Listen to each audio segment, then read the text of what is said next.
All right, Panthers lose here at Bank of America Stadium 27-10 to the Seattle Seahawks alongside Locked On Panthers host Julian Council. I'm Nick Carboni. Julian, no scoreboard watching allowed here on the field. If Dave Canales and the Panthers had, they would have seen that the Bucs were losing to the Dolphins and they had a massive opportunity to grab a victory here over the Seahawks, but that was a tough task against this first-place team.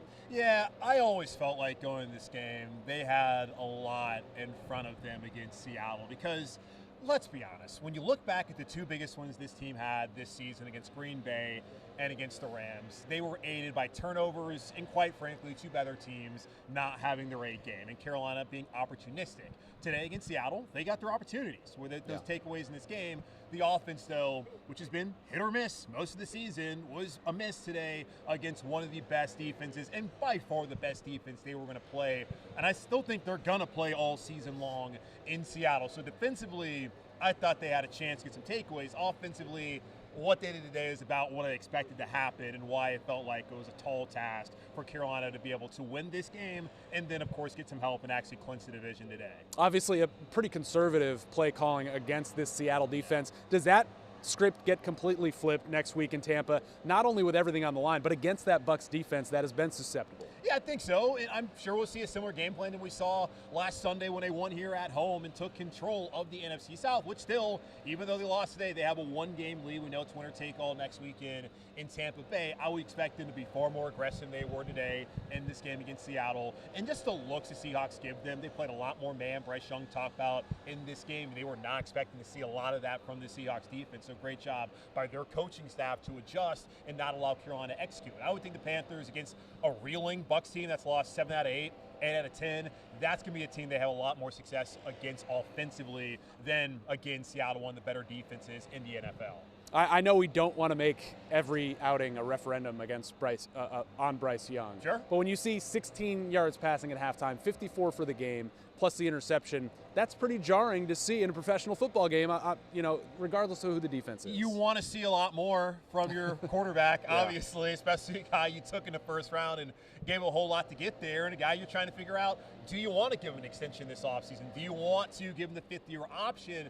And I told you last week, I thought he had been living up to the expectations of a player of that stature over the last couple of weeks, and that win against the Rams, the loss against New Orleans was not on him. I thought Bryce played well, and I thought he played well last week. So this was a bump in the road, and we've seen plenty of those over his 3 years as starting quarterback in Carolina, and you need to get, obviously, a lot more out of him next week, which I think they will. But it still is a little alarming that in a game where it was a T-shirt game, they could have clinched the division, he only threw for 54 yards. Yeah. Like you can't have those kind of outputs. But I think it was not just Bryce. I think it was just an overall offensive failure and one of those things that it makes you want to reevaluate from the play calling to the personnel, not just the quarterback, what went wrong and how no matter what happens next week, how you can avoid these kind of performances, which this is not a one-off. We've seen this plenty of times in the last 2 years, how we can prevent this from happening again if you're the Carolina Panthers. All right, defensively, for a lot of the game, they played well enough to win. It's just in those situations, third and longs in each half,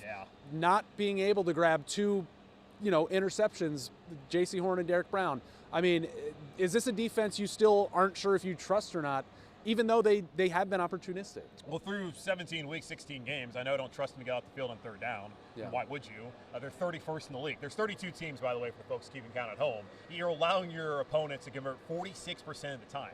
That's not winning football. The team on the other sideline, they are first in the NFL in getting off the field on third down. They've lost 3 times while you've now picked up your 8th loss. So I think defensively, aside from a couple of chunk plays on the ground, they played well. They got the takeaways. They could have had an interception here at the beginning of the game. J.C. Horn had that one right in his hands, couldn't come up with that. And I think that changed the complete complexion of this football game. But then when Mike Jackson gets the interception, the offense fumbles it right away. So they made, I thought overall they played well.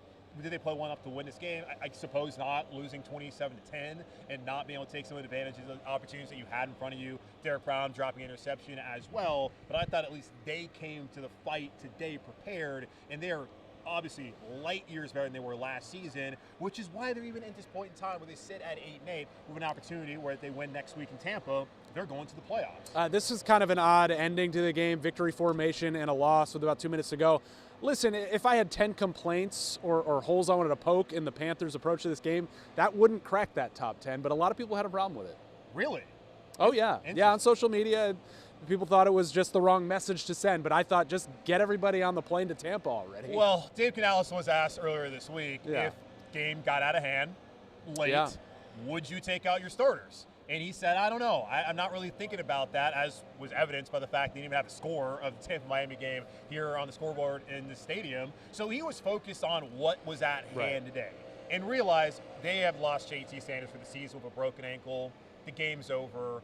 He's not going to just bring in the backups. Let's just go ahead and kneel it out, even though it's a little weird because fourth down you kneel and you have to still give the ball to Seattle.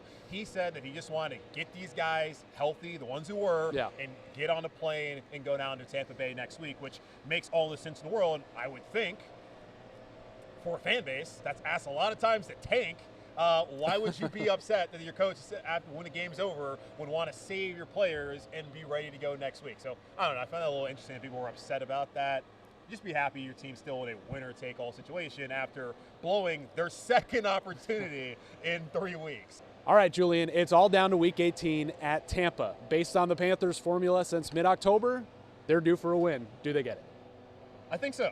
Yeah. I think so. And I think in large part it has a lot to do with what Tampa's been doing, really not been doing over the last half of the season. They've lost 7 out of 8, and you're seeing a situation where this team, I thought, there's just no way that you can go from losing to New Orleans to losing to Atlanta to ceding control to Carolina and now lose to Miami. I just didn't think that was possible, but very clearly they have issues going on in Tampa Bay to where they've lost 7 out of 8 and 8 out of 10. I don't see how that team gets off the mat and beats this Panthers team. And also you talk about that. Since Week 7 when they won against New York and then lost in Week 8 to Buffalo, it's been win, loss, win, loss, win, loss. And yes, the pattern would be a win next week down in Tampa Bay.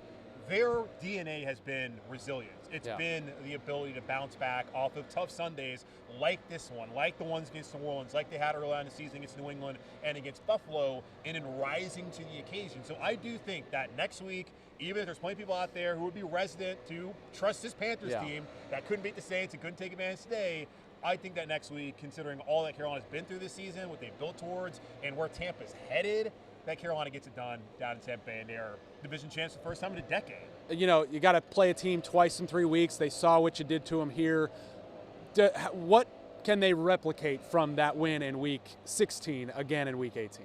Hey, look, if they can get a takeaway like they did at the end of that game, that would obviously be huge for them. They got those takeaways today. They just did not take advantage of them offensively. So that would be something you want to replicate. Getting pressure on Baker Mayfield, they did that, getting him on the ground a couple of times. And he's someone who's been banged up for the last month with that shoulder. So that's something they can replicate. I would like to see them find a way to run the ball, which they have not really done in recent weeks. 7 straight games now that Rico Dowdle has had less than 60 yards rushing, when really, if you look at it, he kind of saved the season in the middle part of it when they beat Miami, beat Dallas, and of course that big win in Green Bay. So I think there's a couple things they can replicate, but it's such a week-to-week league. There's going to be some changes that Tampa Bay is going to have coming off of their most recent loss, what happened a week ago in this building. And Carolina's got to find some other ways to exploit the Bucs and see how they adjust and what they can do in order to win that game. So I do think in terms of just far as like maybe get some takeaways and find a way to get some shots down the field like they did last Sunday, that they can find a way to have the same kind of success. But I think it's going to be far more challenging next week than it was last week when we were in the same building. Well, hopefully a week from now, Julian, I open with the question, can the Panthers win 2 in a row? Because that would mean they're in the playoffs. We'll see what happens in Tampa, Week 18.